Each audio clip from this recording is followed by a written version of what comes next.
It's another grim warning. A prediction by a model previously cited by the White House of a coronavirus death toll of more than 317,000 by December. Researchers at the Institute for Health Metrics and Evaluation at the University of Washington said 67,000 lives could be saved, however, if 95% of Americans wore masks in public.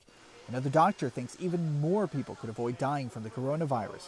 We could save 90,000 American lives if 95% of people wore masks by the end of this year. I mean, that's just such a huge number of American lives that could be saved. This week, amid the ongoing pandemic, crowds gathered on the White House South Lawn in support of the president and on the National Mall in support of equal rights. Some wearing masks, but little to no social distancing at these events. The White House scene was a very dangerous scene.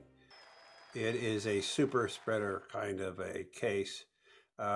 You know that some of those people were unknowingly infected. They'll be infecting others. And 2 weeks from now, we're going to see the result.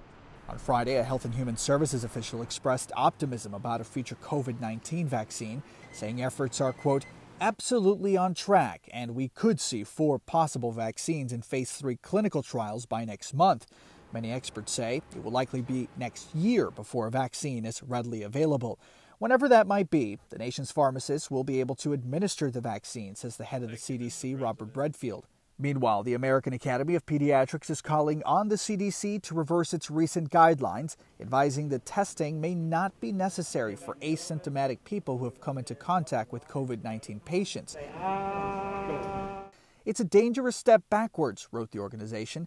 And in Louisiana, COVID concerns are on the mind of the state's governor, who fears this week's hurricane may have drastically interrupted testing efforts. As we move people, as we shelter people, as we rescue people, we have to be very, very mindful of this. Otherwise, in a couple of weeks, we're going to really pay the price here with more cases and hospitalizations and, unfortunately, more deaths than we would otherwise experience. Large gatherings are being blamed for an increase in infections at Texas Christian University.